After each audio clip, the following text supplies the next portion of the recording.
మరి ముగ్గురు క్యాబినెట్ మంత్రులు ప్రధాని వచ్చి ఇక్కడ ఆయన ఓడించి కోసుండరా? ఏం చేయలేవు Jagan?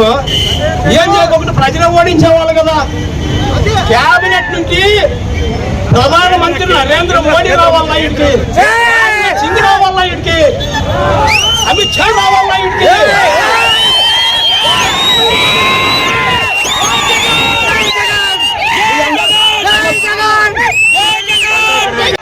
ఆదానికి minority college తెచ్చిందవరు, ఆదానికి polytechnic college తెచ్చిందవరు.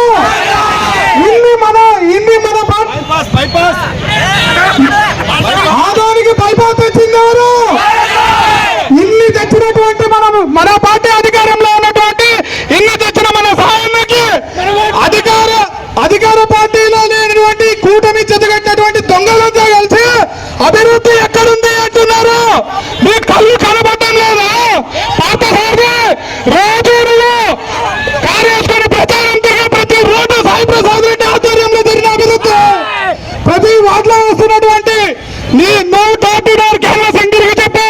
ప్రచారార్థం ఎక్కి 4 కళ్ళబొల్లి మాటలు చెప్తూ ఉన్నావు కానీ ఒకసారి డోర్ టు డోర్ పోతే సాయన్న చేసిన డెవలప్మెంట్ ఏమో, వైఎస్ఆర్ కాంగ్రెస్ పార్టీ చేసిన అభివృద్ధి ఏమో మీకు ఒక విషయం తెలుస్తా ఉంది. ఈ రోజు పార్థసారథి ప్రతి చోట 10 రోజుల్లో ఎమ్మెల్యే అయితే 10 రోజుల్లో ఎమ్మెల్యే అయితే అంటున్నాడు. మొన్న ఒకరు అన్న హాస్పిటల్లో ఉన్నారు, ఏదన్నా వీలైతే సాయం చేయండి, పోతే వారం ఆగమ్మా నేను ఎమ్మెల్యే అయితే అంటాడు. అంటే ఈయన కోసం ప్రాణం ఆపుకోవాలా పోగొట్టుకోవాలా? కనుక ఈ పార్థసారథి ఎక్కడి నుంచో వచ్చినటువంటి దొంగ ఈ రోజును అనిశ్చిత వ్యాఖ్యలు మా నాయకుడు సాయి ప్రసాద్ రెడ్డి మీద చేస్తా ఉన్నావు. నువ్వు సాయి ప్రసాద్ రెడ్డి ఓపికతో ఉంటాడేమో, ఆయన కార్యకర్తలు ఆయన అభిమానులు మాత్రం ఉంటారు.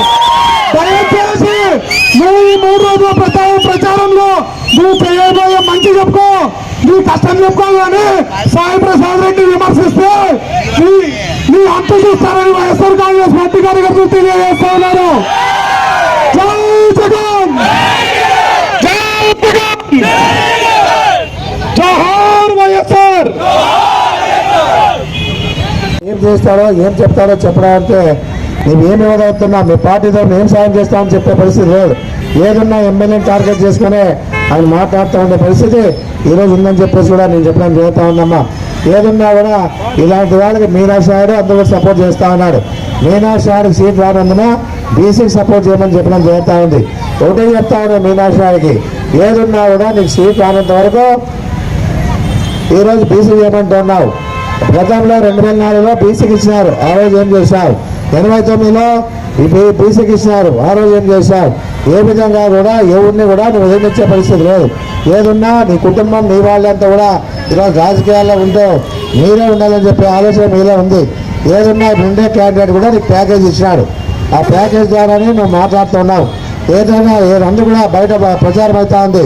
దాదాపుగా 3 కోట్ల రూపాయలు నీకు ప్యాకేజ్ కింద ఈ బీజేపీ పార్టీ క్యాండిడేట్తో తీసుకున్నామని చెప్పేసి కూడా ప్రచారం జరుగుతూ ఉంది. 3 కోట్లు తీసుకున్నావు కాబట్టి నీవు కూడా ఈరోజు నీ దాంట్లో నీ కార్యకర్తలకి నాయకులంతా కూడా భాగం పంచాలని చెప్పేసి కూడా చెప్పడం జరుగుతూ ఉంది. ఏదన్నా నువ్వు డబ్బు తీసుకొని బీసీకి ఓటేయమని చెప్పడం జరుగుతూ ఉంది. బీజేపీ పార్టీ మద్దతత్వ పార్టీ, ఏదున్నా కూడా ఇలాంటి వారు సాధించే పరిస్థితి ఆదరణలో లేదు. ఏదున్నా కూడా ఇలాంటి నాయకులు వస్తే ఆదరణలో అలజడి సృష్టిస్తారు. ఏ రకంగా కూడా ప్రశాంతంగా ఉన్న వాతావరణాన్ని చెడగొట్టే పరిస్థితి ఈ నాయకుడు చేస్తాడు. ఏ రకంగా కూడా ఈ ఉన్నటువంటి పరిస్థితుల్లో డెంటల్ డాక్టర్గా పనిచేస్తూ ఉన్నాడు. దాదాపుగా 124 బ్రాంచ్లు ఏర్పాటు చేశాడు. ఆ 124 బ్రాంచ్ల్లో కూడా ఆడవాళ్ళని వర్షపరుచుకునేది కానీ ఏ రకంగా కూడా మంచి బుద్ధి లేదని చెప్పేసి కూడా నేను చెప్పడం జరుగుతూ ఉంది. ఇలాంటి నాయకులు తెరగొట్టాలని చెప్పేసి కూడా నేను చెప్పడం జరుగుతూ ఉంది.